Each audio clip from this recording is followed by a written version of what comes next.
खचाखच भरा है, लबालब भरा है, सब कुछ उसमें भरा हुआ है, कुछ वहाँ जगह ही नहीं है, तो पानी बरस के भी आगे उसमें फैल जाएगा। या तो बर्तन में जो भी भरा है उसमें वहाँ कीचड़ कर देगा।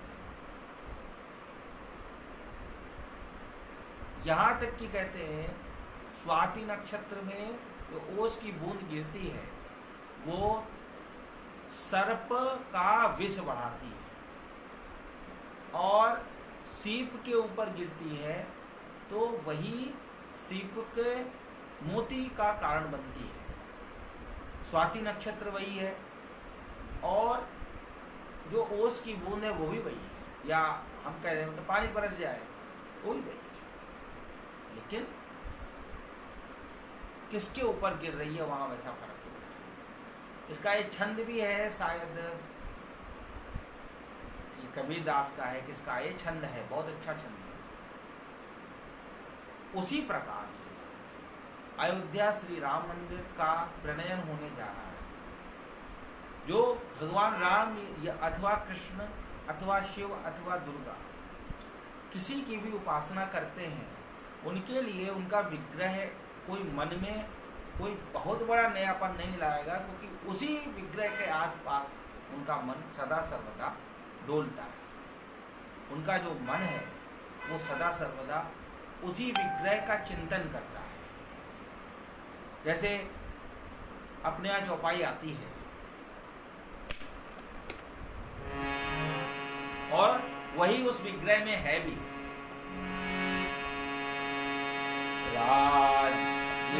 राजीवनयन धरे धनु सायक, राजीवनयन धरे धनु सायक, भगत विपत्ति भंजन सुखदायक, भगत विपत्ति भंजन सुखदायक, राजीव नयन धरे धनु सायक, राजीव नयन धरे धनु सायक, भगत विपत्ति भंजन सुखदायक, भगत विपत्ति भंजन सुखदायक।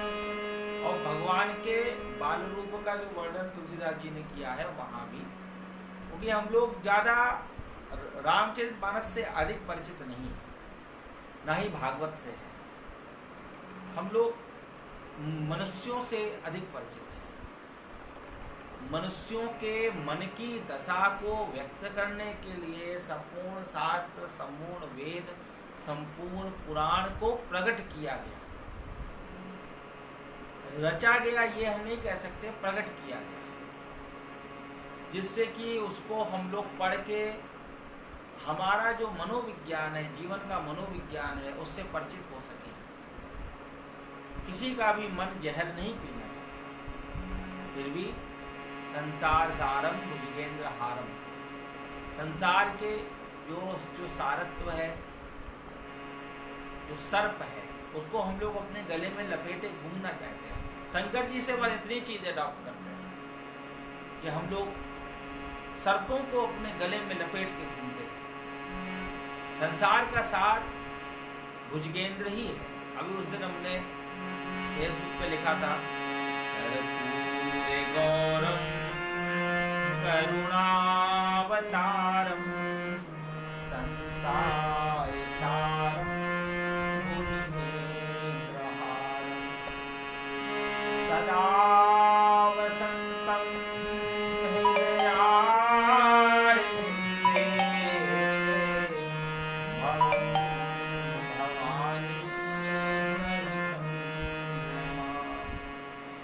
कानपुर में संस्कृत वालों के बीच में संसार सारम भुजगेंद्र हारम इस पर बोला था, तो जो सुन रहे थे, चूंकि संस्कृत वालों का ये एक बहुत बड़ा सद्गुण होता है कि अपने सामने किसी को बर्दाश्त नहीं करते हैं। वो हर जगह व्याकरण ढूंढते हैं बेचारे, उनका क्या कहें, उनका क्या गुण है, हर जगह व्याकरण ढूंढते हैं और सोचते हैं ऐसा तो नहीं बोलते। तो वहाँ वो सब हमसे सीनियर थे, तब भी हमसे प्रतिस्पर्धा करे।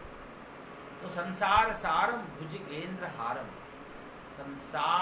संसारस्य सार, जो संसार का सार है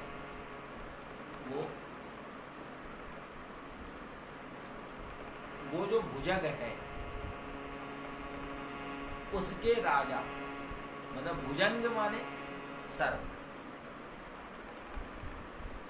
और सर्पों के राजा को शंकर जी ने गले में धारण कर रखा है। अब यहाँ ये बात आती है, क्या हम लोग शंकर जी हैं?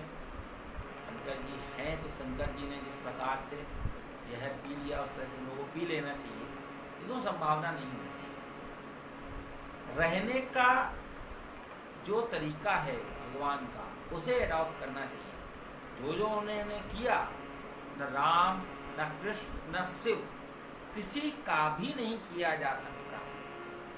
क्या भगवान राम के समय में एयरपोर्ट रहे? अगर सब लोग कह रहे हैं कि भगवान राम को हम पूरी तरह अनुकरण कर रहे हैं, क्या भगवान राम के समय में एयरपोर्ट थे? क्या भगवान राम के समय में इतनी मीडिया थी?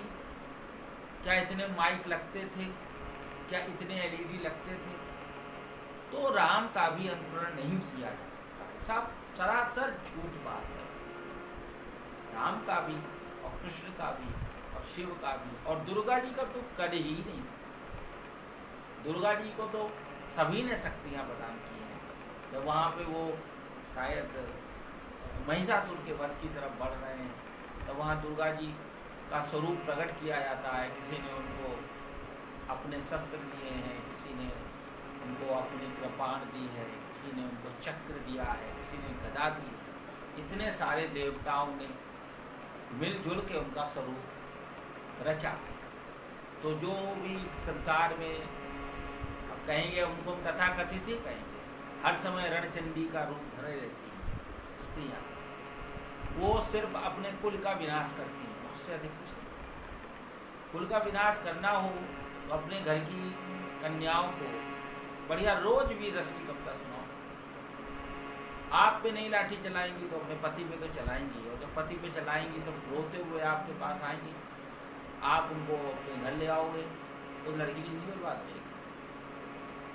तो किसी भी देवता का हम लोग अनुसरण नहीं कर सकते। अनुसरण के साथ में प्रसंग क्या था ये भी समझना पड़ेगा। किस प्रसंग में दुर्गा जी का इतना भयावह रूप सबके सामने आया, माँ काली का इतना भयावह रूप सबके सामने आया, और वही माँ काली भैरवी भी है। तो इसलिए देवी देवताओं के किसी भी लीला का हम लोग अनुकरण नहीं कर सकते। अकेले चिंतन कर सकते हैं और चिंतन में आनंद विभोर हो सकते हैं। जैसे कन्हैया ब्रज में खेल रहा है, तो ब्रज में खेल रहा है, बस इतना ही हम लोग समझते रहे, यही पूरी ब्रजलीला का सार है। यहाँ तक कि भागवत भी ब्रजलीला का सार नहीं है, गर्ग संहिता भी नहीं है, पद्म, विष्णु, शिव, कोई भी पुराण ब्रजलीला का सार नहीं है। कन्हैया हमारे साथ खेल रहा है, सिर्फ इतना ही सार है। और जब आप भावना करोगे तो आपको महसूस होने लगेगा। संसार में भी नायक नायिका का जो प्रेम है, नायिका सतत ये अनुभव करती है, सतत ये चिंतन करती है कि नायक मेरे साथ है। नायिका को कभी नहीं लगता। अभी इतने दिन 4 महीने का लॉकडाउन है, जो लोग आपस में नहीं मिल पा रहे, वहाँ क्या है? वहाँ यही तो है, सीमा पर जो सेना वहाँ सतत रूप से सैनिक जो वहाँ पे युद्ध में लगे हुए हैं, वो सैनिक सतत ये अनुभव, वो तो नहीं, वो सैनिक तो अनुभव नहीं करते, लेकिन उनकी जो नायिका उनके घर में है, वो सतत ये अनुभव करती है कि मेरा जो नायक है वो मेरे साथ है। उसी प्रकार से कृष्ण मेरे साथ हैं, कृष्ण मेरे साथ खेल कूद रहे हैं। वो कृष्ण भगवान राम इसके स्थान पर जब भगवान राम विराजित हो जाएंगे, दूर दूर तक कोई संबंध नहीं है, दूर दूर तक और वो कह रहे हैं भगवान राम में हम योग तलाश रहे हैं, ये कर रहे हैं, वो कर रहे हैं। अरे किसी के यहाँ पे लड़की की शादी हो, किसी के यहाँ बच्चे का जन्म हो, और वहाँ पे आप ये कहो कि हम इस बच्चे के द्वारा पूरी दुनिया का इलाज कर देंगे।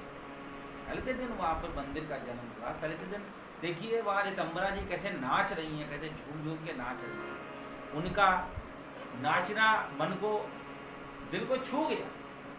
और जो उमा भारती कह रही थी हम नहीं आएंगे, और दुनिया की वो भी पहुँच गई। लोगों ने संघर्ष किया है। रामदेव बाबा अपनी एक फोटो दिखा दें कि उन्होंने राम मंदिर के लिए कुछ भी कभी कहा, कभी भी कुछ भी कहा हो, और सबसे आगे रामदेव बाबा बैठे थे। तो राम जी को उनका स्थान मिल गया है, उनका घर मिल गया है, और उनको आनंद से हम लोग रहने दें, और दोबारा से कोई राम जन्मभूमि की तरफ नजर उठा के ना देख पाए, चाहे किसी की भी सरकार आए। ये सिस्टम ना रखिए कि यही सरकार रहेगी तभी हम राम जन्मभूमि को बचाएंगे। कोई भी सरकार आए, कोई भी सरकार कभी भी भ्रष्ट हो सकती है, ये सरकार भी कभी भी भ्रष्ट हो सकती है, और जो महाभ्रष्ट है वो भी सुधर सकते हैं। जैसे कांग्रेसी सुंदरकांड पढ़ने लगे, तो ये उनका सुधार है, इनका स्वागत होना चाहिए। लेकिन सरकार को बचाने के लिए हम लोग राम मंदिर आंदोलन को बचा के रखें, तो उन लोग फिर वो लोग बिल्कुल एकदम उद्दंड हो जाएंगे। योगी जैसा नायक हो उत्तर प्रदेश में, तब तो आप ये मानिए कि भविष्य में या देश में योगी जैसा नायक हो, मोदी जैसा नायक हो, और प्रदेश में योगी जैसा नायक हो, तब तो आप मानिए कि राम मंदिर सुरक्षित है। अन्यथा भाजपा हो, भाजपा के बाप हो, रामदेव जी को योगी जी ने नहीं बुलाया होगा, रामदेव जी के पास में मतलब मोहन भागवत वगैरह का फोन पहुंचा होगा, भैया तुम भी पहुंचो, तुम भी वहां दुकान लगा लो। तो यहाँ पर हम लोगों को सोचना चाहिए कि भगवान राम के साथ वहाँ सीता जी भी हैं, वहाँ उनका मंदिर अब दोबारा से डिस्टर्ब नहीं होना चाहिए, किसी भी कीमत पे डिस्टर्ब नहीं होना चाहिए। और हमने तो 3 तारीख को यानी 4 तारीख को एक मोहम्मदन है दिल्ली के, उनसे वार्ता कर रहे थे, तो मैंने जय श्री राम बोला, उसने उधर से जय श्री राम लिख के दिया, और उसके बाद भी कल के दिन मोदी ने गड़बड़ कर दिया, सियावर रामचंद्र जी की है। अब ये तुम अगर मंच से सबको ये बात क्लियर कर दो, जय श्री राम शब्द में जय जो शब्द है, जय शब्द जो भगवान के पार्षद हैं, जय और विजय उनका वाची है। भगवान ने अपने नारे में जो भी मतलब नारा रखा, जो कि यही चीज मतलब हनुमान जी बोलते रहे, जय शब्द भगवान का पार्षद है, जो कि रावण के रूप में अवतरित हुआ बाद में, और इसको ये भगवान ने भक्त का मान रखा, इस शब्द को सबसे आगे रखा है, जय। उसके बाद श्री पद जो है, श्री शब्द जो है, श्री शब्द में आपका अगर एक ही दृष्टि देखते हैं, वो सीधा सीधा सीधा सीधा सीधा सीधा श्री जी का वाची है और सीता जी का वाची है।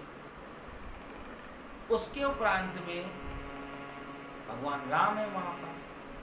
तो अब इसमें किसी को ये क्लियर कर देना चाहिए था कि यहाँ जय श्री राम सब, ये तो हम लोगों को अधिकार नहीं है, हम लोग गृहस्थ धर्म में हैं, हम लोगों को अधिकार नहीं, हम लोग कुछ भी बोलें, ना ही उतने ज्यादा साफ सुथरे लोग हैं।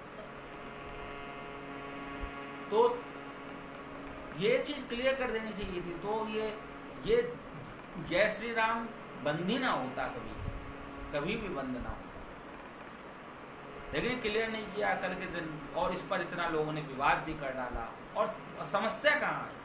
समस्या ये आई जो इस तरफ से, जो मंदिर के साइड से जो बोलने वाले लोग थे, वो अधिक ज्ञानी नहीं थे, उन्हें अधिक नहीं पता था। ऐसे ऐसे लोग टीवी पे बैठ रहे थे, एक लोग अपना नाम करपात्री जी रखे थे और बोल ही नहीं पा रहे थे। करपात्री जी ऐसा मूर्धन्य विद्वान, उसके समान अपना नाम रख के आप बोल नहीं पा रहे, तो बहुत अनुचित बात है। तो जय श्री राम शब्द में कोई बुराई नहीं है, हम लोग बोल सकते हैं, और जिसको बुराई लगती हो वो अपने कानों को बम से उड़ा ले। बम नहीं मिले तो अपना लेबोरेटरी में चला जाए वहाँ HNO3 अपने कानों में डाल ले, कान भी उनके सैनिटाइज हो जाएंगे, सारा मामला ठीक हो जाएगा। इसको भी भगवान के नाम से दिक्कत होती है। अगर वहाँ राम जन्मभूमि स्थान पर मतलब भगवान राम का मंदिर बनने के बाद भी अगर हम लोग भगवान का संकीर्तन जोर जोर से न कर पाए, राम जन्मभूमि के संत यदि टीवी पर आकर रामचरितमानस की चौपाइयों के द्वारा अपनी बात न रख पाए, तो सारी कवायद सिर्फ उसको एक नगर बनाने की है, मंदिर बनाने की नहीं है। ये जो इतना 500-600 वर्षों का बलिदान है, ये व्यर्थ चला जाएगा। इसी के लिए आज के दिन एक छंद मेरे दिमाग में आया था, और इसको अनूप जलोटा जी के पिताजी ने कई मर्तबा गाया है। अनूप जलोटा बेचारे वो तो आ में रहे, उनकी जिंदगी तो आ जैसे कोई उनको पता नहीं क्या कर देता हो एकदम से। इसको कलाबाजी कहते हैं। अनूप जलोटा जो एक स्वर पे कई तरीके से गाते हैं कि जब तक सामने वाला उठ के सामने वाला मतलब भजन को भूल ना जाए, तब तक वो आ करते रहते हैं और लोगों को उसी मजा आता है। और उनको सुनने वाले जो श्रोता भी बड़े बढ़िया हैं। अभी उनका आप देखिए तो कई बार मतलब रेस्टोरेंट के अंदर भी वो आपको गाते हुए दिख जाएंगे, गजल गाते हुए, सामने बढ़िया शराब के पैक लग रहे हैं और बस वहीं से वो शुरू ऐसी लागने लगे। खैर जाने देते हैं।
हृदय उदासी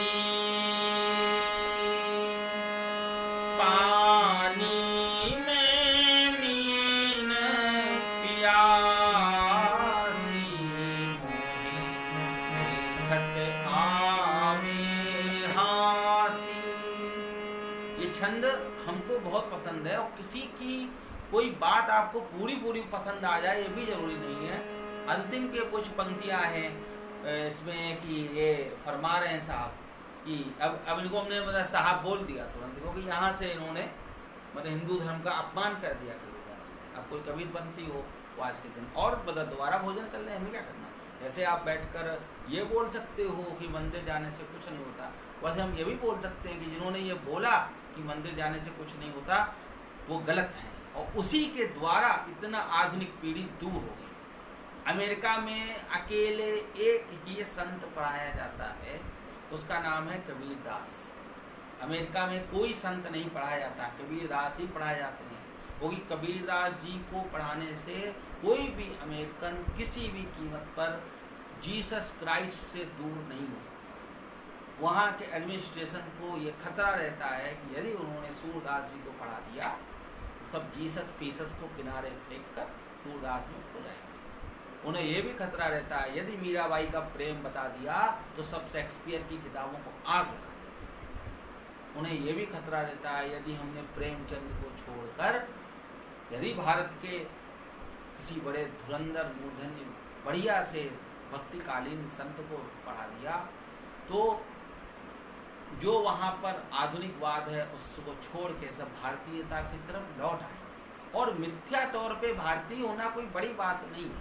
दिन रात जीन्स पहन के घूमना और क्लबों में जाके शराब पीना और उसके बाद में जिस समय पर भगवान का कीर्तन करना, धोती पहन लेना, कुर्ता पहन लेना और फेसबुक पे डाल देना हम ये करते हैं वो करते हैं, और उसके बाद अन्य जीवन बिताना, उससे तो बेहतर ये है कि आप हर समय पैंट शर्ट पहन के रहो, परंतु जीवन वो बिताओ जिसके लिए शास्त्र से आज्ञा है। अब यहाँ पे कबीरदास जहाँ गलती कर गए हैं, कह सही गए हैं, गलत उन्होंने नहीं किया है, लेकिन फिर भी लोगों ने कहाँ से गलती हुई। आत्म ज्ञान बिना नर भटके, आत्म ज्ञान बिना नर भटके, कोई मथुरा कोई काशी, पानी में मीन पियासी। आत्मज्ञान प्रदानेन तस्मै श्री गुरुवे नमः। आत्मज्ञान के बिना जो भटक रहे हैं, अज्ञान तिमिरान्धस्य ज्ञानाञ्जन शलाकया, चक्षुरुन्मीलितं येन तस्मै श्री गुरुवे नमः। ज्ञानमूलं गुरोर्मूर्ति, पूजामूलं गुरोर्पदं, मन्त्रमूलं गुरोर्वाक्यं, मोक्षमूलं गुरोर्कृपा। ऐसे ही आत्मज्ञान प्रदानेन तस्मै श्री गुरुवे नमः, ये भी किसी गुरु वंदना के किसी श्लोक में है। तो आत्मज्ञान तो भाई गुरुदेव भगवान से मिलता है, और गुरु वही है जो गोविंद से मिला दे। यही कबीरदास जी जो यहाँ ये बात कह रहे हैं, वही एक जगह पे ये भी कहते हैं, वही सगुण उपासना को स्वीकार भी कर रहे हैं। गुरु गोविंद धोऊ घरे, काके लागू पाए, अरे बलिहारी गुरु आपकी, जिन गोविंद दियो बताए। गुरुदेव भगवान की क्यों बलिहारी हो? कि वो भगवान का पता बता देते हैं। मतलब सर्वप्रथम कबीरदास महाराज ने भगवान के गोविंद रूप को स्वीकारा है, कृष्ण स्वरूप को स्वीकारा है। राम जी का नाम, राम जी गोविंद के वाची, राम जी का वाची गोविंद शब्द नहीं है, क्योंकि गोविंद शब्द जहाँ से आया, जब भगवान ने गोवर्धन उठाया है, तब भगवान का नाम वहाँ पर इंद्रदेव ने गोविंद रखा है। तो ये राम जी के वाची नहीं है, ये कृष्ण के वाची है, और कृष्ण सगुण ही है। तो यहाँ पे ये कह ही नहीं सकते कि कोई आत्मज्ञान बिना नर भटके, कोई मथुरा कोई काशी। आत्मज्ञान के बिना कोई भी नर मथुरा और काशी भटक रहा है तो वो व्यर्थ है। मतलब कि मथुरा काशी भटकने के स्थान पर वो आत्मज्ञान प्राप्ति की ओर बढ़े, मतलब कि वो मथुरा काशी से नमस्ते करें। ये इन्होंने नहीं कहा है, लोगों ने इसका इंटरप्रिटेशन बहुत गलत किया है। पिछली बार भी एक दो बार भी मैंने और भी बोला है कि कोई भी संत काव्य में अपनी बात बोलता है, गद्य का नंबर आधुनिक साहित्यकारों में आया है, प्राचीन साहित्यकारों में गद्य नहीं है, तो व्याख्या भी नहीं होती थी। किसी भी छंद की अधिक व्याख्या आपको पुराने में नहीं मिलेगी, सब बाद में ही हुई है। मैक्स मूलर वगैरह ने रामचरितमानस की व्याख्या की है। तुलसीदास जी ने जो चौपाई लिखी वो चौपाई ही लिखी, उसकी व्याख्या कहीं नहीं हुई, व्याख्या बाद में की गई है। तो इस छंद की व्याख्या लोगों ने अपने मन माफिक कर ली, और इसी छंद से अयोध्या के वो लोग पीड़ित हैं जो लोग वहाँ पर आधुनिकीकरण की तरफ पूरी अयोध्या को बढ़ाना चाहते हैं।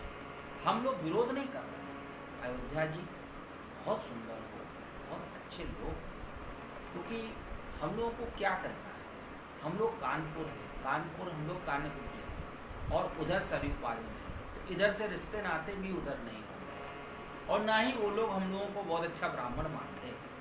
सरयू पालीन ब्राह्मण कानपुर जो ब्राह्मण को बहुत छोटे स्तर का मानता है, उनको मतलब ही नहीं है ये, वो कहते हैं अरे वो ऐसे ही होते हैं, ऐसे ही होते हैं, ऐसे होते हैं। इसीलिए कानपुर जो ब्राह्मण की कहीं सुनवाई भी नहीं होती।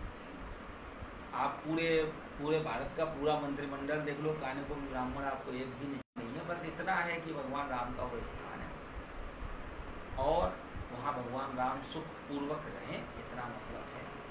और बाकी अयोध्या में वहाँ पे स्टीमर चलने लगे तो हमें कोई मतलब नहीं, हमें भैया वहाँ मंदिर जाना है हम लोगों को। जब ये लॉकडाउन खुलेगा, लॉकडाउन भगवान जाने कब खुलेगा, तब वहाँ मंदिर जाना है। मंदिर में जाके वहाँ पर श्री भगवान का दर्शन करना है। दर्शन दे दे तो ठीक, नहीं दे दे तो ठीक, हम लोग परेशान करने वालों में से है नहीं।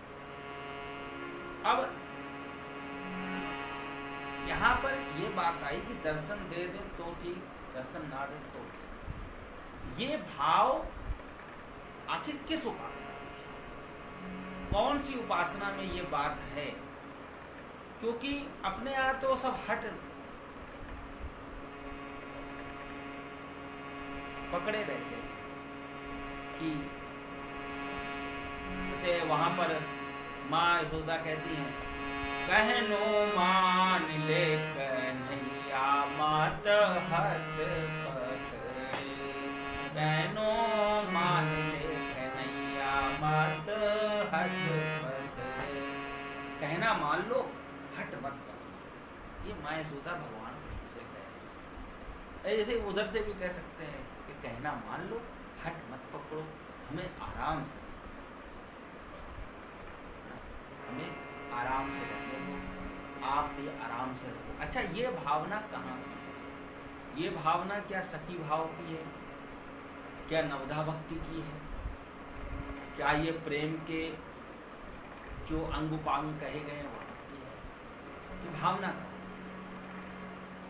कौन सी ऐसी उपासना है पूरे ब्रह्मांड में जहाँ पर ये बात बोली गई, श्री भगवान आराम से रहें, उनकी लीला आराम से चलती रहे और हम उस लीला में बाधक ना बने, उसके साधक बने, भले ही वो लीला देखने को ना मिले। ये है हमारे श्री धाम वृंदावन की राधा वल्लभी परंपरा में जो वहाँ सहचरी भाव है, श्री भगवान की जो सहचरियाँ हैं, जो भगवान की लीला होती है, जो मधुरिम लीला होती है, उस लीला में हम किसी भी प्रकार से बाधक ना बने। हमको भगवान अपना मुखड़ा दिखाएं चाहे ना, हम बाधक ना बने। भगवान लीला कर रहे हैं और भगवान से रस की जबरन प्राप्ति का भी आग्रह ना करें। दोनों प्रिया प्रियतम श्री सीता आपस में आनंद में और हम लोग उनकी जो भी उसकी षोडशोपचार सेवा है, जितनी कलाओं से सेवा है, वो सेवा वहाँ करते रहें और कीर्तन के द्वारा भगवान के कर्ण पल्लव को आनंद मिलता है, ये आनंद उन्हें प्रदान करते रहें।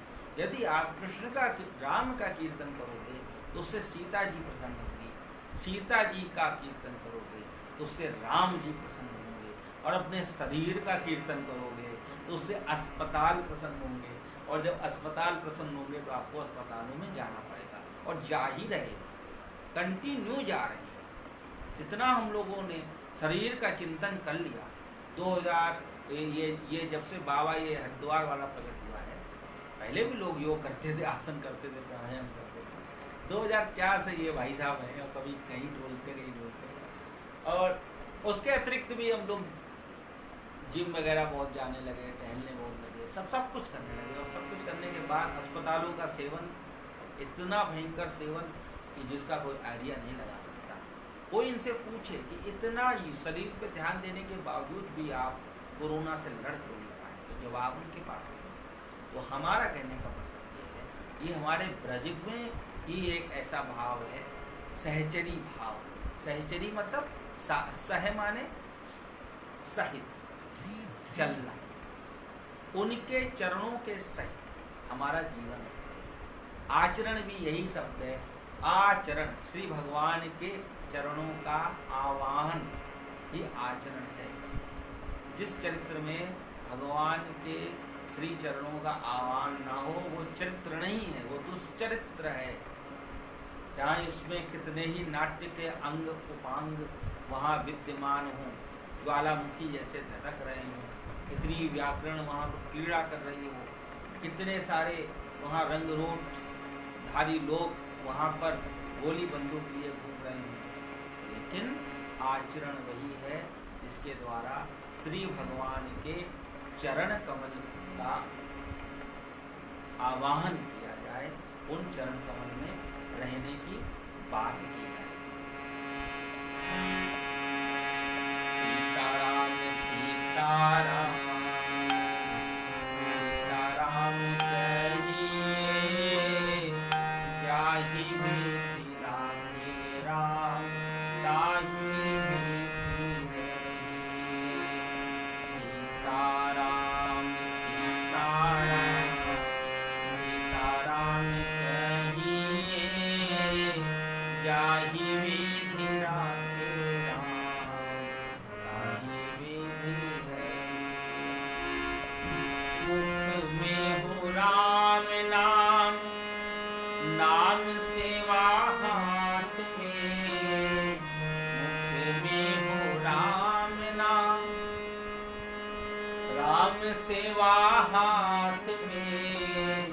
तू अकेला नाही प्यारे, राम तेरे साथ में। अन्यवाद निर्विवाद, हंसी हंसी सहिए, जाहि विधि राखे राम, ताहि विधि रहिए।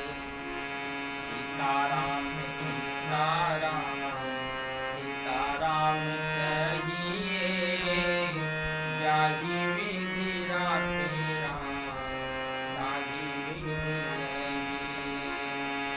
जाहि विधि राखे राम, ताहि विधि रहिए। यही अपने यहाँ गीता जी का कर्मयोग यही है और कुछ नहीं है। कर्म योग, योगः कर्मसु कौशलम, ये गीता का सिद्धांत है। इसको सब लोग ने बहुत ज्यादा अडॉप्ट किया। कर्म का कौशल ही योग है, एक तो ये मतलब है, और एक लोग ये भी मतलब लगाते हैं कि योग करना ही कर्म है।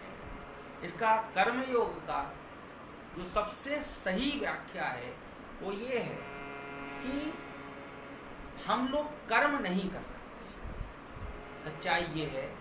और जो श्रम हम लोग करते हैं, जब उसका समय, उससे अतिरिक्त जो समय बचता है, वो हम लोग परिवार को ना देकर, अपने जितना गृहस्थ जीवन में लोग हैं उन्हें ना देकर, गलियों गलियों भटकने में समय वो बिताते हैं। रात्रि में देर से घर पहुंचने में वो समय को जाया करते हैं, अपने शरीर को वो समय ना देते। अन्य स्थानों पे जब वो समय व्यर्थ करते हैं तो वो श्रम ही रह जाता है, कर्म नहीं। वो जब हम लोग अतिरिक्त जो समय है उसमें, उस समय में हम लोग भगवान को समझने का प्रयास करें, भगवान के चिंतन का प्रयास करें। चिंतन कोई नहीं कर सकता भाई, लोग बड़ा, और फिलहाल गीता जी के मर्मज्ञ भी अपने में लिख देते हैं, गीता मर्मज्ञ। खैर बदक कृष्ण में जल्दी ये सब लिखा हुआ नहीं मिलता, मर्मज्ञ भागवत, और जब किसी में लिखा मिलता है तो लोग समझ जाते हैं ये व्यक्ति ब्रज का नहीं, कहीं बाहर से आया हुआ काल नेमी। राष्ट्रीय संत, अंतर्राष्ट्रीय संत, क्षेत्रीय संत, ये सब तमाशेबाजी भगवान में नहीं।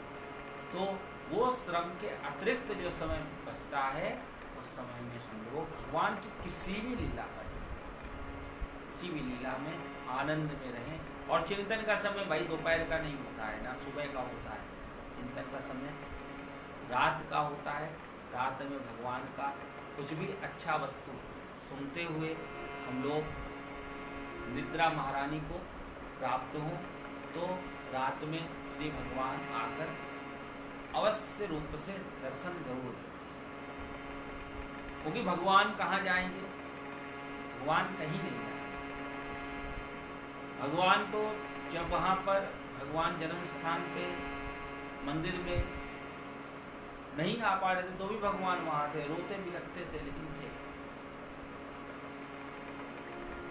तो अपने कर्म के अतिरिक्त, अपने श्रम के अतिरिक्त हम लोगों का समय, अब जैसे कलर्स चैनल के जो सीरियल हैं, घर तोड़ने वाले सीरियल हैं, घर फोड़ने वाले सीरियल हैं, एक एक स्त्री के चार चार पति, एक एक, और उन चारों के हर एक के एक एक पत्नियां, और उन जो वहाँ से संतान उत्पत्ति हो रही है उन सब के जो संतानें हैं उनकी चार चार पत्नियां, उन पत्नियों के प्रत्येक के चार चार पति। तो इस श्लेष में पड़ता है, इस श्लिष्टता में पड़ता है, घर फोड़ू सीरियल देखने में समय नष्ट करता है। उसकी जगह हम लोग सब टीवी देख सकते हैं, वहाँ तक भी थोड़ा बहुत हंसी आती है। और ये सब कलर्स वाली टीम कलरलेस हो रही है।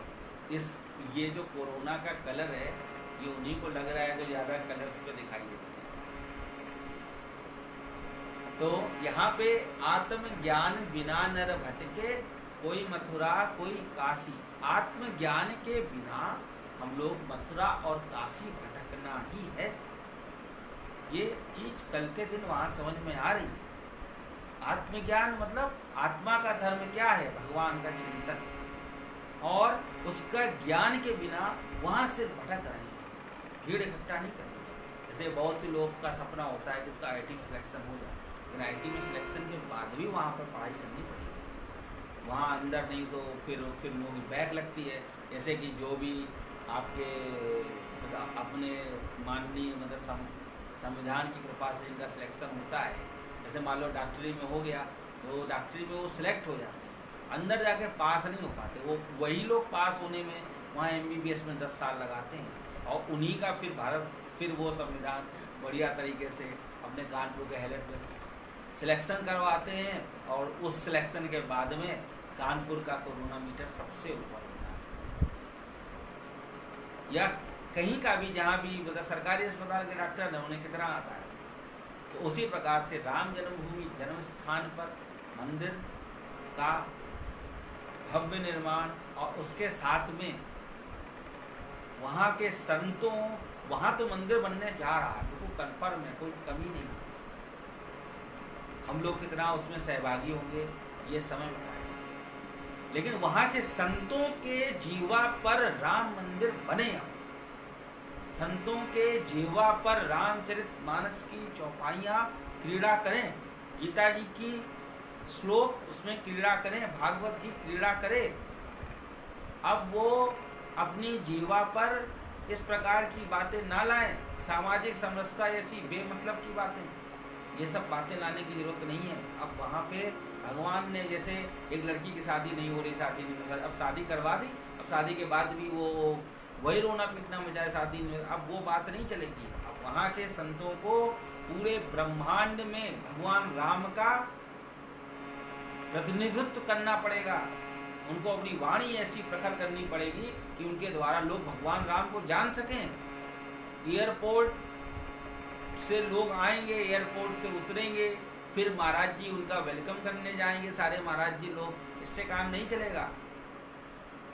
एयरपोर्ट पे जाने कितने लोग आएंगे भाई, वो टूरिस्ट प्लेस बन जाएगा, जाने कितने लोग आएंगे, सब कुछ होगा, लेकिन वहाँ पे वो जो आपसे सुनने आएंगे, आप अगर उसको सुना ना पाए और वहाँ आने के बाद वो कहे यार ऐसा है, यहाँ हमने सुना है आसपास काशी भी है, चलो काशी चले जाते हैं, यहाँ अयोध्या जी में तो कोई कुछ बता ही नहीं पा रहा बेचारा, तो वो फिर वहाँ से निराश होकर वहाँ से चले जाएंगे, बदनामी होगी अयोध्या की।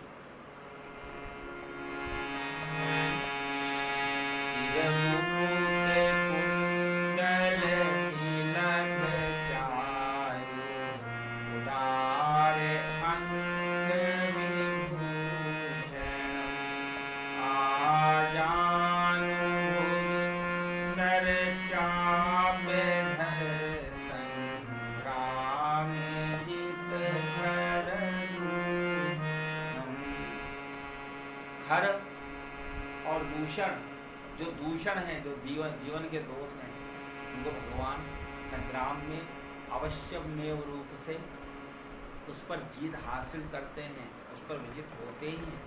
तो हमारी अयोध्या बहुत सुंदर है, जहाँ कभी कोई युद्ध नहीं हुआ वो अयोध्या है, और वो उस अयोध्या का इतने वर्षों की प्रतीक्षा पूरी हो रही है। वहाँ के जो निवासी हैं उनको वहाँ पे अच्छी तरह से रोजगार मिले, इस ओर भी सरकार बढ़ रही है। अब सारा कुछ है, लेकिन वहाँ के संतों का ये कर्तव्य है। अब वो अपनी सुनी उस वाणी में कैसा थोड़ा सा विद्वत्ता की बहुत अधिक कमी है, वहाँ विद्वत्ता नहीं दिखी। जय श्री राम की व्याख्या तक बेचारे नहीं कर पाए, ये बहुत बड़ा दुर्भाग्य है। जय श्री राम की व्याख्या उन्हें कर देनी चाहिए। अन्य संतों ने ये सोचा कि अगर मैं कर दूंगा कहीं इनको बुरा ना लग जाए कि तुम क्यों आगे बढ़ गए, हम ही लोग बता देते परसों नरसों कि जय श्री राम। और जितने कार्यकर्ता हैं भाजपा के, जो भी मतलब मंदिर से संबंधित हैं, उनको भी जय श्री राम की व्याख्या उनको कर देनी चाहिए उनके सामने कि ये जय श्री राम का मतलब है। इस कारण से जय श्री राम बोलना कोई अनुचित नहीं है। जो लोग विवाद पैदा कर रहे हैं, हम तो वहाँ पर सियापति रामचंद्र की जय बोलेंगे, अब थोड़े दिन बाद वो कहते हैं कि हम ये भी नहीं बोलेंगे, हम उसमें आपका लक्ष्मी नारायण भगवान की जय बोलेंगे। तो अब ये तो ऐसे तो ये लोग विवाद बढ़ाते ही चले जाएंगे। अब हम लोगों को अडिग होना पड़ेगा, जो हम लोगों की सनातनी परंपरा है, मंदिर की परंपरा, उसी अनुसार ले जानी पड़ेगी, अपने अनुसार ले जानी पड़ेगी। वो मंदिर हम लोगों के घर का है, कोई वहाँ तो स्वामी दयानंद सरस्वती अपनी सत्यार्थ प्रकाश के अंदर से उस मंदिर को नहीं ले आए, ना ही वो शांति कुंज वाले अपने प्रज्ञा पुराण के भीतर से उसका प्राकट्य किया है। वो मंदिर सत्य सनातन धर्म के सिद्धांतों को मानने वालों का एकाधिकार जिस पर है, वो हमारा वो श्री राम जन्मभूमि जन्म स्थान का भव्य दिव्य मंदिर है। अब वहाँ प्रतीकवाद नहीं चलेगा कि हम लोग वो वहाँ दिन रात सब यही बताते रहें कि यहाँ पर केसरिया रंग क्यों होता है, फिर पीला रंग क्यों होता है। और पहले लोग मतलब बहुत बढ़िया काम करते थे कि मतलब हरे रंग का विरोध करते थे। अब ऐसा कुछ हुआ कि वहाँ पर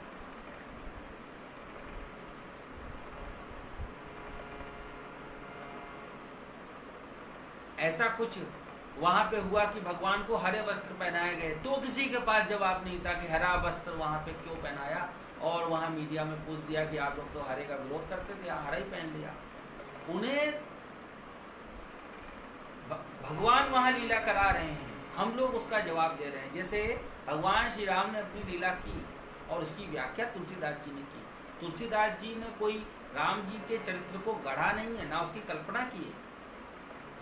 तुलसीदास जी जैसे वहाँ पे संजय पूरे महाभारत युद्ध की व्याख्या धृतराष्ट्र के सामने कर रहे हैं, उसी प्रकार से तुलसीदास जी महाराज ने पूरी रामचरितमानस जो राम का चरित्र है, राम से संबंधित जो चरित्र है, राम के चरित्र में जो सहायक चीजें हैं, वस्तुएं हैं, लीलाएं हैं, जो अन्य लीलाएं हैं, जो भगवान राम के जीवन से इधर और उधर की लीलाएं हैं, जो पहले की और बाद की लीलाएं हैं, उसका उन्होंने संजय की भांति सिर्फ व्याख्या की। तो वहां पे जो हरा रंग आया, हरा रंग कोई हरे रंग पे इतनी आफत करने की जरूरत नहीं थी। हरे रंग का वस्त्र भगवान पहनते हैं।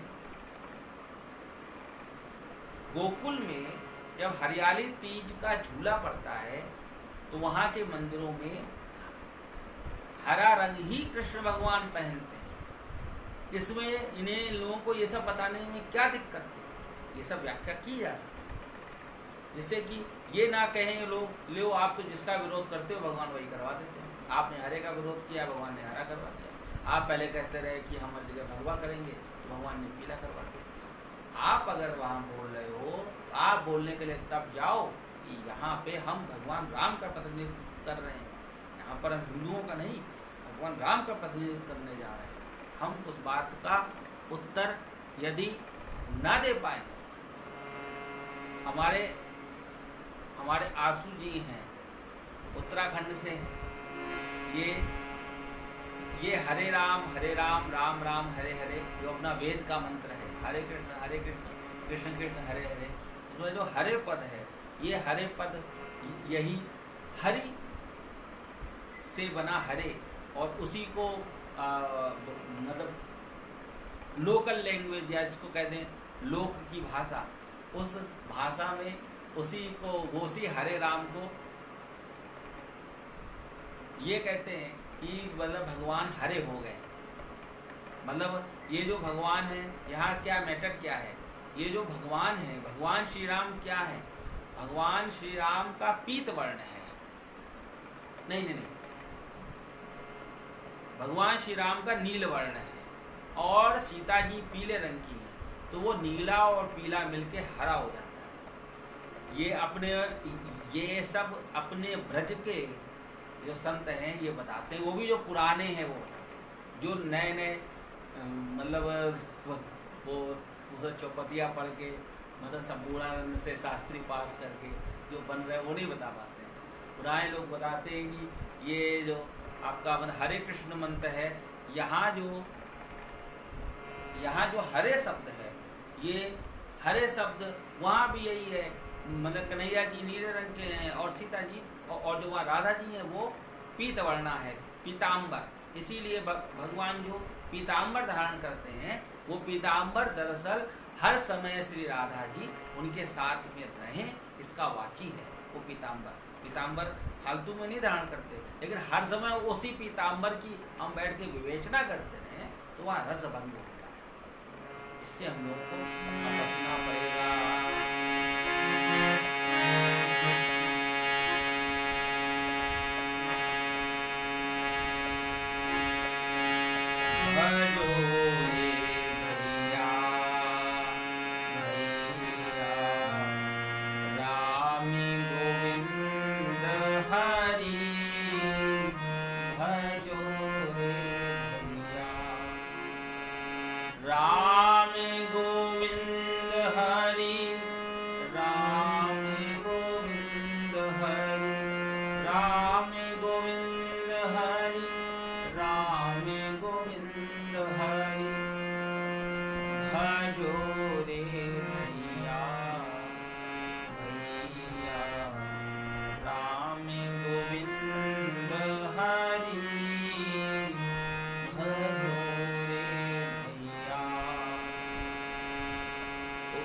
से अधिक जैसे कल का इतना सुखद प्रसंग था, अब हम उस सुखद प्रसंग में आज की व्याख्या में यदि उसकी बहुत ज़्यादा कमियां हम निकालना शुरू कर दें तो ये वही हो गया कि किसी के यहाँ के उत्सव में कोई जाके अशुभ बात करे। तो कल का बहुत सुंदर उत्सव था, उत्सव है, सदा सर्वदा रहेगा।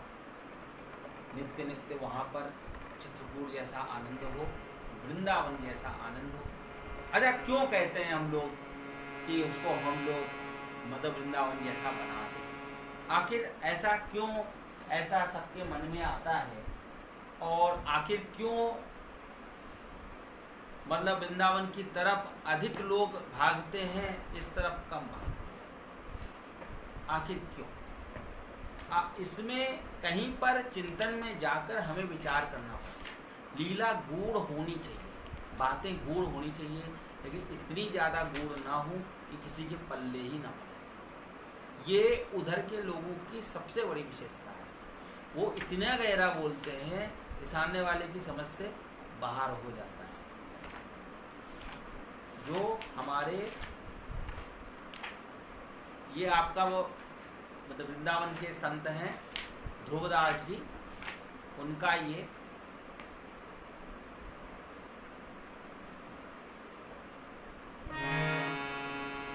ये बहुत सुंदर ग्रंथ है। इसका नाम है 42 लीला। हम लोगों ने इसका दर्शन बहुत बार किया है।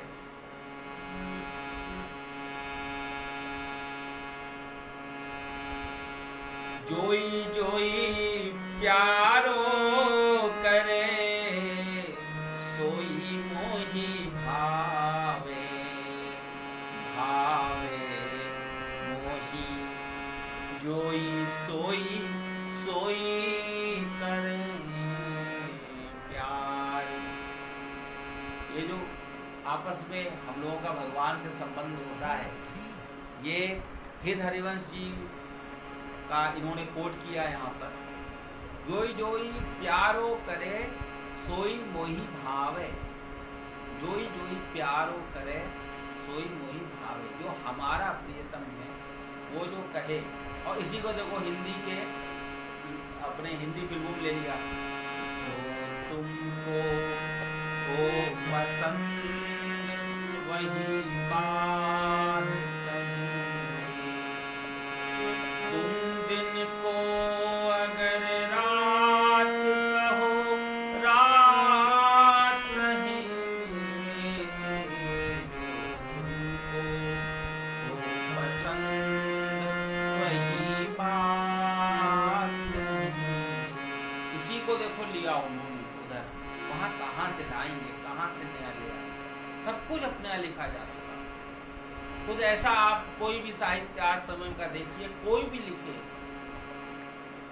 बस एकमात्र विवत्स रस के अनुयायी जो आपके आधुनिक युग के हिंदी के लोग हैं, कुछ एक उनकी रचनाएं प्राचीन साहित्य में नहीं मिलती है।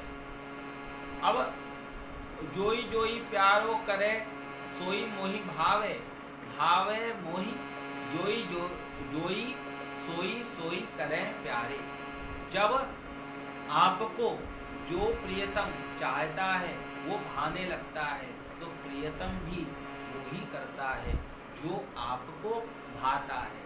संतों की वाणी पर सरस्वती आ जाती हैं, ऐसा लोग कहते हैं और ऐसा होता भी है, लेकिन सच्चाई ये होती है उन संतों की वाणी पर सरस्वती आ जाती है जो प्रियतम, जो प्राण प्रियतम है, उनके अनुसार अपने जीवन को बिताते हैं।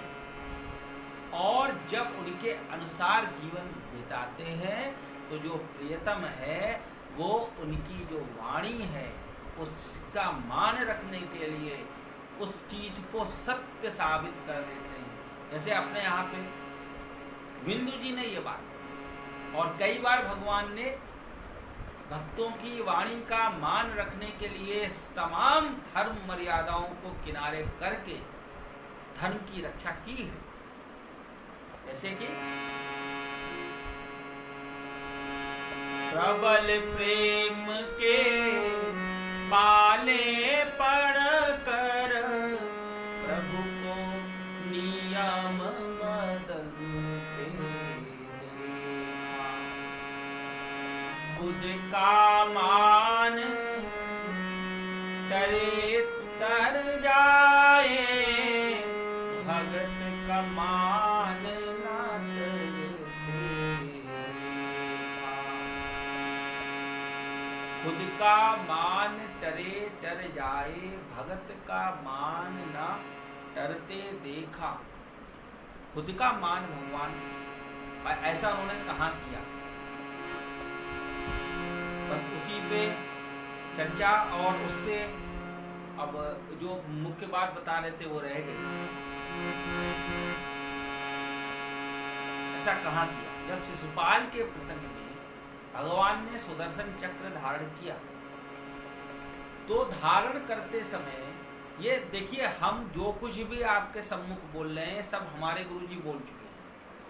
अब उसके उपरांत में उनके परिवर्ती समय में उनके शिष्यों ने वो वाणी बोली है, और हुआ ये कि उनके शिष्यों ने अधिक कथावाचक होने का प्रयास नहीं किया, क्योंकि गुरुजी में ही इतना लीन रहे सब कि किसी ने सोचा नहीं। हर व्यक्ति गुरुजी से तुलना करता है तो उनकी व्याकरण तक कोई पहुंच नहीं पाता, तो सब बिल्कुल कथा था सबसे नमस्ते कर लेते, कहते भाई जब हम इतने नहीं हो सकते तुम कथा करो।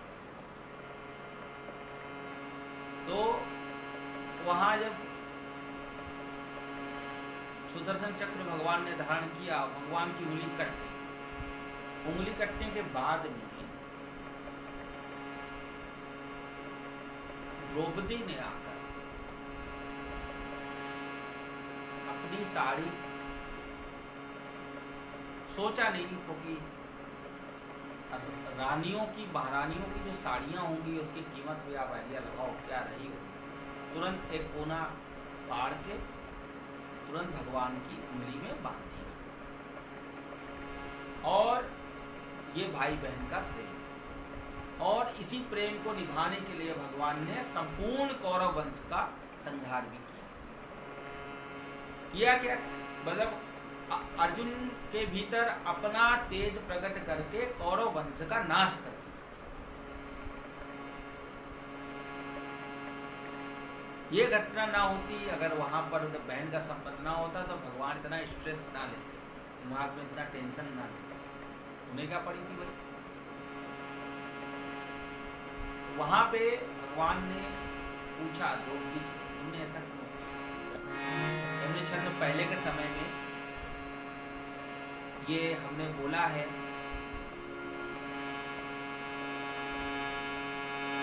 तो द्रौपदी कहती हैं, जो पुराने लोग होंगे हमारे साथ सुन रहे होंगे वो जानते होंगे छंद याना, भैया घनश्याम मैं जो आऊं तिहारे काम, फाड़ दूं नसों को ये तो रेशम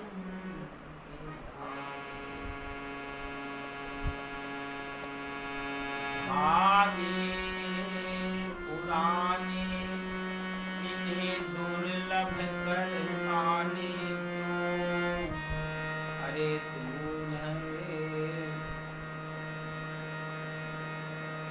ये न जोड़े हैं न दुल्हन के वागे।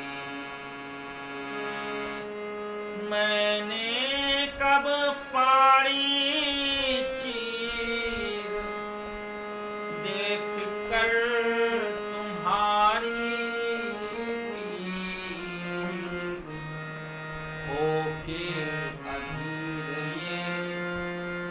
वसन छोड़ भागे।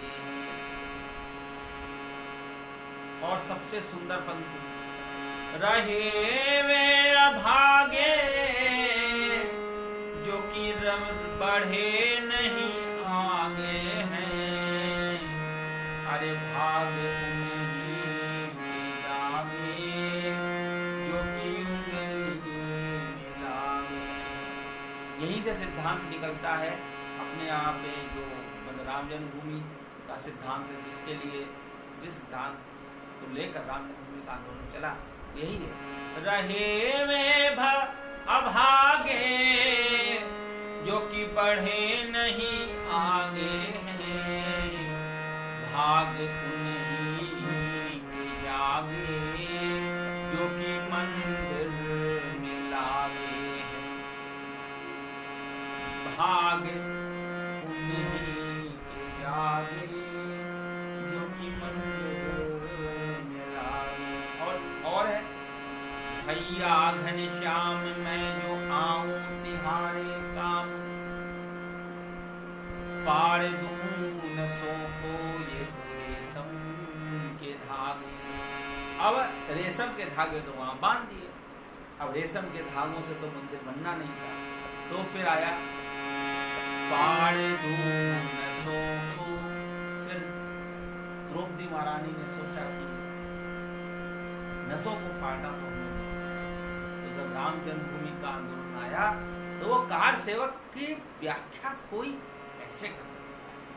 कोई नहीं कर सकता। वो तो वहां रितंबरा जी जानती हैं क्या बीत रही होगी उस परिस्थिति में, वो भी संत जानता है, जो सही मुझ का संत है वो जानता है कि सारी लड़ाई अकेले लड़नी पड़ती है। वहां नसें अपनी फाड़ दी उन लोगों ने राम मंदिर के लिए। तो ये यहीं से आता है, सबको प्रेरणा यहीं से मिलती है, साहित्य से मिलती है। ये आजकल के आधुनिक कवियों से कोई प्रेरणा नहीं मिलती। हरिओम पवार की बात जाने दीजिए, वो अच्छी बात है, अन्य से कोई प्रेरणा नहीं मिलती। वो सिर्फ समय बर्बाद करते हैं, उनके पास समय फालतू है, टाइम पास करते हैं। अब इसका बदला भगवान ने वहां निकाला, कहा जब इतना समर्पण है, जैसे राम मंदिर में जो लोग भी लगे थे उनके जीवन को भगवान ने संवार दिया।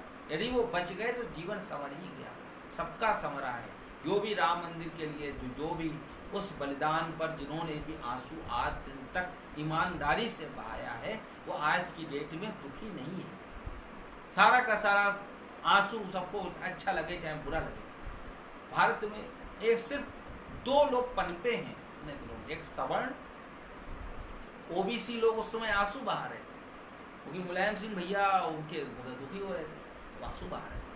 तो उनका दुर्भाग्य का सृजन वहां से हो गया, वो उन्हीं के यहाँ दुनिया भर के लोग। एक खटिक ने मोर्चा लिया था, कानपुर में खटिक होते हैं, लोगों ने मोर्चा लिया था उस समय, और एक सवर्णों ने लिया था। दोनों का ही बहुत उत्थान हुआ है, चाहे भले ही आरक्षण मिला हो चाहे ना मिला हो। इसी का भगवान ने, जब वहां पर द्रौपदी का मामला था, इस समय दुशासन साड़ी खींच रहा है, तो भगवान द्वारिका से आए हैं। उस समय में द्रौपदी ने भगवान से पूछा है कि मेरी जो दशा थी, ये दशा में आप वो ये तुलसीदास जी का छंद भी है, चाहे वो आपका दोहा हो, चौपाई हो, सोरठा हो, सवैया हो, कुछ भी उसको हम छंद बोल सकते हैं। तो ये तुलसीदास जी का छंद भी है, उसमें आपका वसन रूप भय श्याम, वहां पे वसन रूप भय श्याम, मतलब भगवान ही वहां पर वस्त्र बन गए और द्रौपदी के समस्त अंगों पर लिपटे हैं। ये कितनी बड़ी मर्यादा है, जिसको आप बहन बोल रहे हो, उसके आप सारे अंगों पर लिपट जाओ, ये बहुत बड़ी अमर्यादा है। लेकिन भगवान ने इसको लांघ दिया, उसको पार कर गया। इन्हीं के लिए यहाँ पे आया है, जोई जोई प्यारो करे सोई मोहि भावे, और इन्हीं के लिए वहां पे आया है। प्रबल प्रेम के पाले पड़ कर प्रभु को नियम बदलते देखा, खुद का मान टले टल जाए, भगत का मान ना चलते देखा। और कहां पर इसी प्रकार का, मतलब भक्तों ने कहां पर दिखाया कि हमारे भगवान सुखी हों, चाहे जैसे अपने यहाँ सिद्धांत है, तेरा वैभव अमर रहे माँ, हम दिन चार रहे ना रहे। ये सिद्धांत और कहाँ आया? एक बार भगवान बहुत अधिक बीमार पड़े, तो भगवान ने द्वारिका की अपनी पत्नियों से कहा कि यदि कोई अपने चरणों की रज हमको प्रदान कर दे, वहां पर वैद्यराज नहीं मिला, तो भगवान ठीक है। और यही बात तो वहां सबने मना कर दिया, कहा कौन घोर नरक में जाएगा, इससे तो हमको घोर नरक की प्राप्ति होगी, और वो पीछे हट गए। जैसे कि अभी मुहूर्त सही नहीं है, मुहूर्त ये है, मुहूर्त वो है, ये भगवान की वो वाली पत्नियां हैं द्वारिका, वही है ना, राम सबके हैं, संत के, असंत के, बसंत के, सबके हैं। तो ये वो वाली पत्नियां हैं जो हम पाप के भागी बनेंगे, हमें ये हो जाएगा, हमें वो हो जाएगा, ये वो वाली। अब जब यही बात ब्रज के गोपांगनाओं के सम्मुख पहुंची, तो गोपांगनाओं ने अपने चरणों की रज झट से दे दी। तब वहां पे ये बात हुई कि ऐसा क्यों किया? कहा एक नहीं, अनंत कल्पों तक हमें नरक का भागी होना पड़े, यदि मेरे इस कृत्य से श्री श्याम सुंदर का जीवन सुरक्षित होता है, तो मैं इस कृत्य को अनंत बार करूंगा। और इससे भी आगे बढ़ के जब ये बात राधा रानी के पास पहुंची, वो अपना पैर ही काट के देने लगी कि ये जितने बार चाहे ना उतने बार ये रज ले लेना। तो भक्तों की तरफ से भी कहीं कमी नहीं रहती है दिलदारी निभाने में। लेकिन आप इस भक्ति को यदि हमेशा ही रॉन्ग नंबर डायल करोगे, हमेशा ही रॉन्ग नंबर डायल करोगे, तो बस वही जो आपकी मतलब कोरोना वाली माता जी है वो आपको सुनाई देंगी और बस दिमाग खराब करेंगी, उससे ज़्यादा कुछ नहीं होगा। आजकल तो बस उन्हें कोरोना ही कोरोना सुनाई देता है। तो अधिक रॉन्ग नंबर हमें नहीं डायल करना चाहिए जीवन में। पानी पीजिए छान के, गुरु कीजिए जान के। तो भक्तों की कहीं से कोई कमी नहीं होती, भगवान भी निभाने में कहीं कमी नहीं करते। भगवान भक्तों को निभाने के लिए ही भगवान भक्तों को दर्शन देना चाहते हैं। इसके लिए भगवान ने अपना वनवास करवा दिया। वनवास के उपरांत में भगवान ने सीता जी माया की सीता वहाँ पर रची और माया की सीता का हरण करवाया। नहीं तो रावण को तो भगवान अयोध्या से ही खत्म कर सकते थे, लेकिन उन संतों को आनंद देने का प्रसंग ना बनता, इसके लिए भगवान ने अपने को कितना कष्ट में डाल दिया। तो जब भगवान सारे धर्म और अधर्म को भूलकर भक्तों के कार्य के लिए आगे बढ़ सकते हैं, तो हम लोग क्यों नहीं बढ़ सकते। श्री कृष्ण गोविंद हरे मुरारे, हे नाथ नारायण वासुदेव।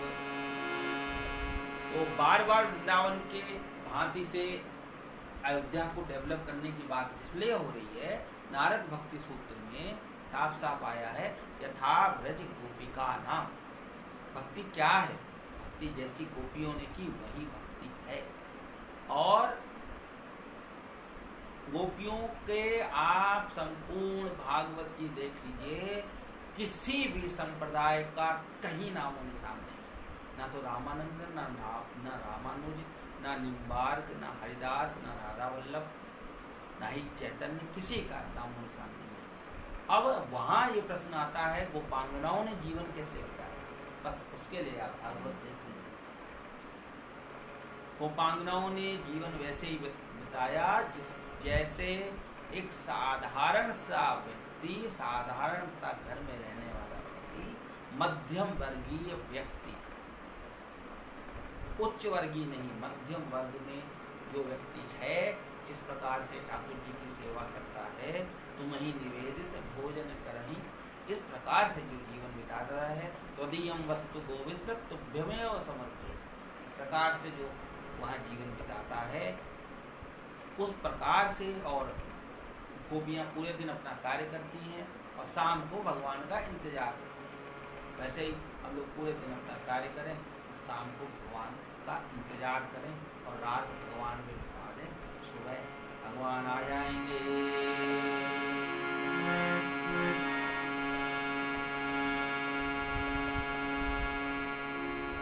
इसी के साथ में आज का विश्राम देते हैं और अयोध्या जी को हमारी तो हार्दिक इच्छा है कि उसको वृंदावन सा बनाया जाए।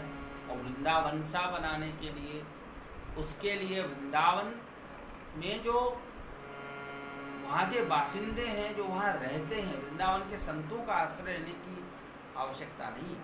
जो वहाँ बासिंदे हैं, वहाँ रहते हैं, उनकी जीवनचर्या पर शोध करवाया जाए, उस पर रिसर्च करवाया जाए। जो जिस प्रकार से वृंदावन का डेवलपमेंट हुआ है, जिस प्रकार से मथुरा जी तक शहर है और वृंदावन में शहर नहीं है, उस प्रकार से अयोध्या जी का विकास किया जाए कि जो अयोध्या का बद्ध परिवार, जो अयोध्या के चारों तरफ का क्षेत्र है, वहाँ शहर बसा के शहरीय गतिविधियाँ वहाँ तक रख के बिना किसी कृत्रिमता के अयोध्या जी को डेवलप किया जाए। ना तो अधिक वहाँ भारतीय दिखने का प्रयास है करना चाहिए, ना ही वहाँ अधिक विदेशी दिखने का प्रयास करना चाहिए। तो अयोध्या जी के लिए इतना बड़ा संघर्ष सार्थक है। नहीं तो ये एकमात्र जमीनी विवाद से और ज़्यादा कुछ भी नहीं रह जाएगा। यदि हम भगवान के नाम को, आनंद कहाँ आता है?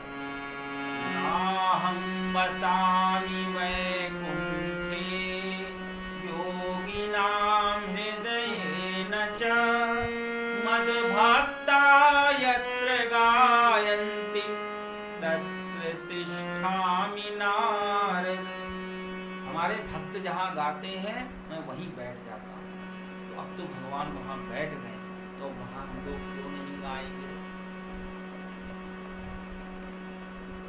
लेकिन हमारी बात सरकार मानेगी, इसकी संभावना बहुत कम है।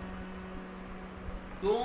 क्योंकि हम लोग एक अम्बेडकर साहब का दर्शन करते हैं। सरकार के जीवन में हजारों अम्बेडकर साहब, पूरा आधुनिक हिंदी साहित्य जो है, ये किसी अम्बेडकर साहब से कम नहीं, ये करने ही नहीं देगा, ये नहीं करने देगा।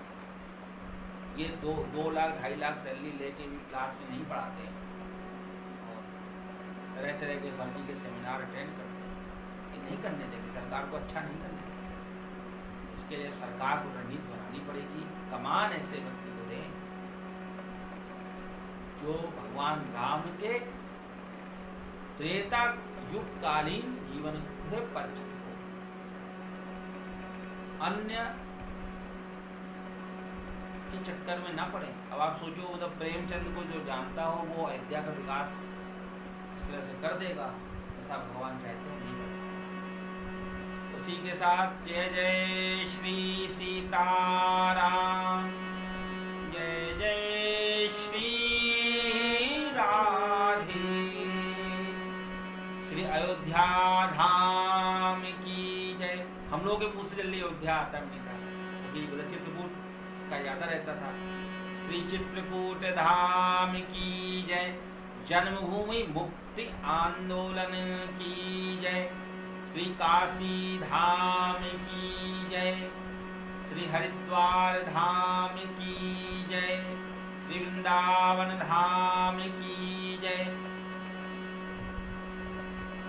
अखिल ब्रह्मांड नायक नायिका श्री शंकर पार्वती महाराज की जय, श्री शंकराचार्य महाभाग की जय, उज्जैन महाकाल की जय, श्री वर्षानो धाम की जय, श्री नंद के लाला की जय, नंद महा महा महा महा महा महोत्सव की जय, जन्माष्टमी महोत्सव की जय।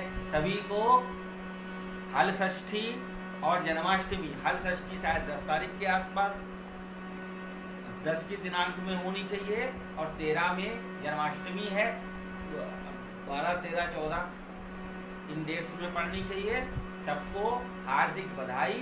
अपने घर में खूब आनंद से जन्माष्टमी जरूर मनाएं। किसी को भी उसको अपने घर में भगवान का नाम लेने से सरकार ने नहीं रोका है। हम लोग भगवान का नाम छोड़कर हाथ पांव और पेट पिचकाते रहे, इसमें कोई कुछ नहीं कर सकता।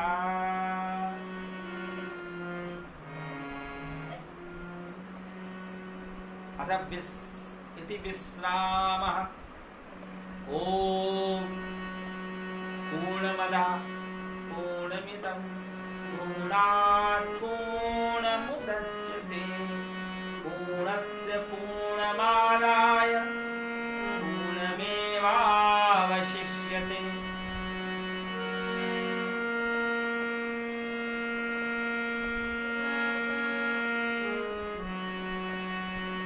ना कुछ किया ना कर सकूं, ना कछु कर बेयोग, और जो कछु कीनो प्रभु आपने आप ही कर बेयोग। पत्र पुष्प जल इत्यादि चरण में अर्पण करता हूँ, स्वीकार कीजिए हे भगवन, चरण शरण में पड़ता हूँ। श्री राधे मोरी स्वामिनी मैं श्री राधे जुदास, अरे जन्म जन्म मोहि दीजियो श्री ब्रज बरसानो वास।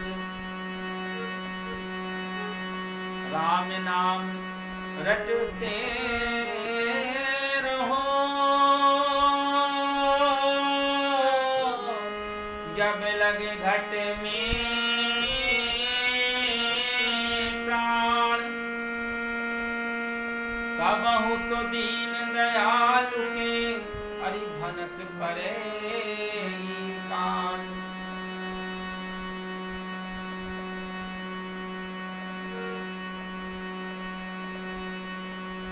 सभी को सादर प्रणाम, सादर नमस्कार। आज का विश्राम।